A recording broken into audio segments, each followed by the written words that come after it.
Okay, let's unpack this. Have you ever stood in front of a mirror, looked yourself dead in the eye, and recited something like, I am a magnet for boundless success? Or, I am worthy of profound unconditional love. I mean, we have all been there. Right. And you say it only to immediately feel like a complete and utter liar. Oh, absolutely. It is such a jarring feeling. Well, if you are nodding along right now, welcome to this custom-tailored deep dive. We are thrilled you're joining us today. Yes, welcome. We have some truly fantastic material on the desk today Ah, to explore this exact phenomenon. we do. We are pulling from an audio piece called Beyond the Affirmation, Bridging the Gap to Subconscious Belief.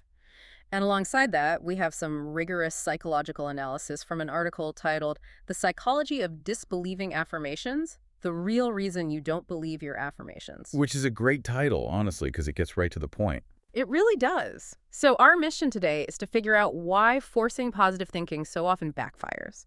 Like, why it creates stress instead of success, and how you can actually rewire your mind without feeling like a total fraud. Because that feeling of being a fraud is, well, it is universal, Mm-hmm. but it's also so incredibly frustrating. You are doing exactly what the conventional self-help industry tells you to do. Right. You are putting in the time. Exactly. You are carving out the time, standing there, saying the words.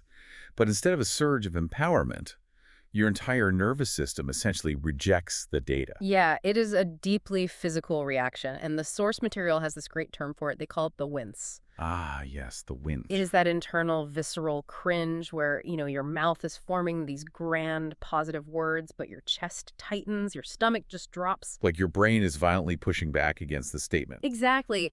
It feels like you are trying to take a thin, cheap layer of paint and just slap it over a massive, rugged mountain of deeply entrenched negative programming, stuff you've been carrying around for decades. And here's the most critical thing for you to understand right up front. That wince is not a personal failure. Right. It is not you doing it wrong. Not at all. That visceral cringe is actually the result of a highly functional, sophisticated psychological mechanism. The audio piece describes it as the critical filter. The critical, yes. Functionally speaking, you can think of this critical filter as a highly trained guard standing directly at the gateway between your conscious desires and your subconscious mind. So wait, my own brain is basically heckling me. Like it is an ego defense mechanism. Basically, yeah, its entire purpose is to maintain the integrity of your internal reality. It sounds like my brain has a stubborn, heavily armed nightclub bouncer working the door. Bouncer, I love that. Yeah, like I am walking up to the VIP section trying to confidently drop a line like, I am a beacon of limitless wealth, and the bouncer just looks at my ID, looks at my worn out sneakers, checks my bank app, and shakes his head. He is just like, not tonight. Your ID does not match your vibe. Back at the line. That is a remarkably accurate way to look at it. This raises an important question, though. Why is the bouncer so strict? Right, why block me from VIP? Well, the bouncer operates exactly like a judge in a courtroom who relies strictly on precedent and existing records. Okay, so it looks at the past. Exactly. If you stand in front of that mirror declaring, I am utterly financially free, but your current lived reality is that you are stuck in a job you despise, and actively stressing about making rent, the critical filter pulls up those existing subconscious records. And it sees the mismatch. Yes, it looks at the massive discrepancy and essentially says, objection. This data conflicts with our established records. Access denied. Access denied. Wow. It rejects the positive affirmation completely because its primary directive is to maintain the status quo of who it firmly believes you are. But stepping back for a second, I mean, that feels like a massive design flaw in the human brain. It really does feel that way. Why would our own minds block us when we are actively trying to improve our lives? That makes no sense. Well, it feels like a flaw until you look at it through the lens of evolutionary psychology and predictive processing. The brain isn't being cruel here. It isn't trying to keep me miserable. No, not at all. It is simply an energy-saving prediction machine. Predictability equals safety. If the brain knows what to expect, even if what it expects is stress or unhappiness, it knows how to keep you alive in that environment. Oh, I see. So the devil you know is better than the devil you don't. Precisely. So when you try to introduce a belief that is wildly contradictory to your established reality, it doesn't process it as a helpful aspiration. It registers the unpredictability as a literal threat to your survival. So by trying to be overwhelmingly positive and override my reality, I am actually alarming my own nervous system. Like I am triggering a threat response. Yes, exactly. Because the critical filter rejects that extreme positive belief, the affirmation doesn't just bounce off harmlessly, it creates severe cognitive dissonance. Because you are forcefully trying to overlay a fabricated reality onto a lived reality. Right. And your nervous system goes on high alert. The amygdala starts scanning the environment, basically waiting for the other shoe to drop. And the sources refer to this as the identity conflict, right? Yes, the identity conflict. You are telling your body you are entirely safe and successful, but your subconscious knows you are stressed. That discrepancy requires a massive amount of metabolic energy to sustain. Which completely explains the absolute exhaustion that comes with this territory. Oh, it is exhausting. I know you listening have probably experienced this phase of the self-help journey. You try to adopt this new, unstoppable entrepreneur or Zen master identity, but because it feels so incredibly artificial, you end up hyperfixating on it. You really do. You start obsessing over signs of manifestation. Exactly. You are constantly checking your reality, taking a pulse on your life every 5 minutes to see if the affirmation worked yet.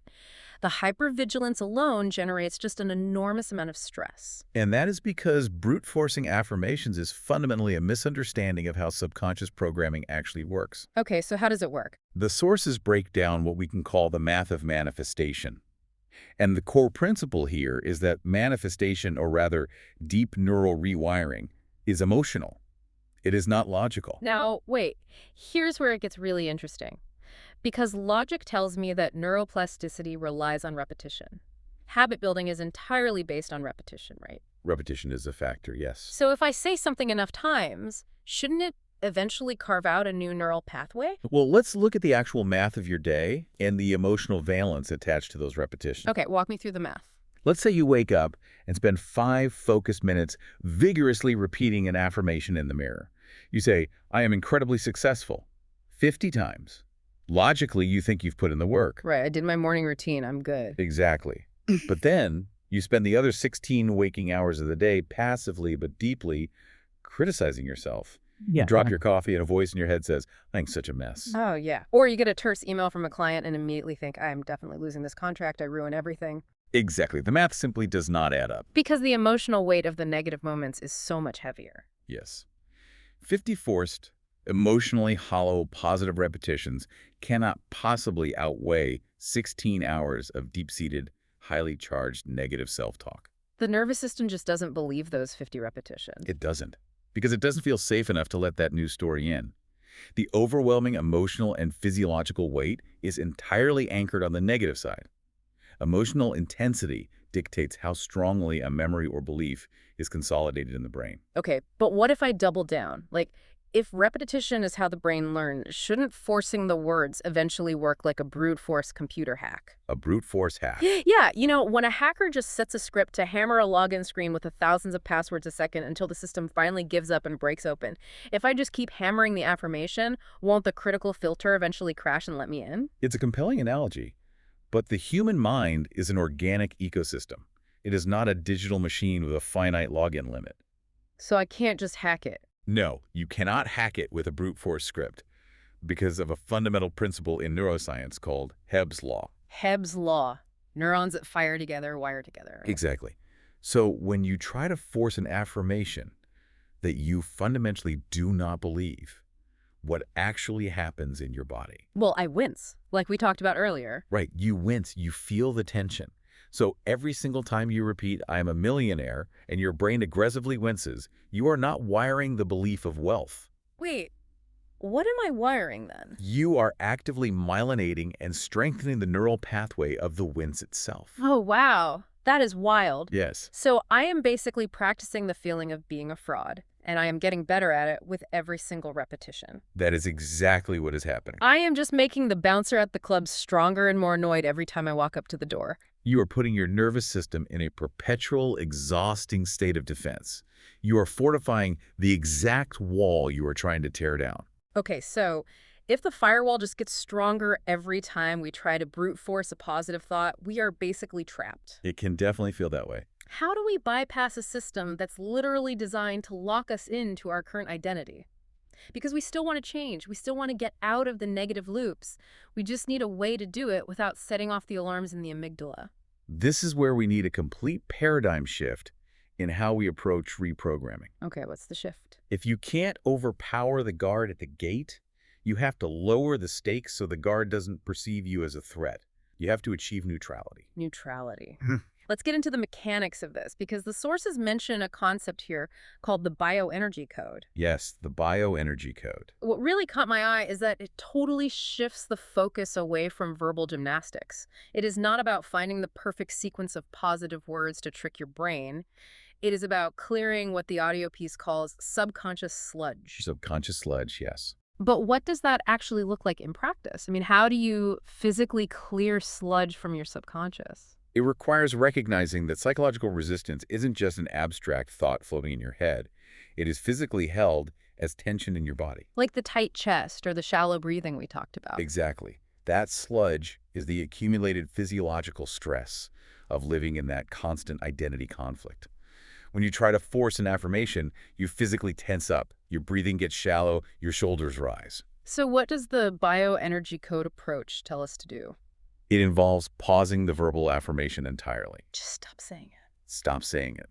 Instead of trying to shout positive words over the physical tension, you drop the narrative and focus on the somatic experience of the resistance itself. So you're saying when I feel the wince, instead of fighting it, I actually turn my attention to the physical feeling of the wince. Yes. You locate the tension, maybe it's a knot in your stomach or a tightness in your chest. Right. You use grounding techniques, like consciously slowing and extending your exhale to signal safety to your vagus nerve. Basically telling my body to chill out. You are communicating to your body that it is safe in this exact moment, regardless of the thoughts passing through.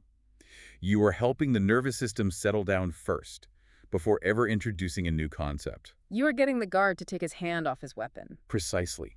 And when the nervous system is calm, the critical filter naturally becomes less rigid. That makes total sense. But even in that calmer state, you still cannot jump straight to the extreme positive.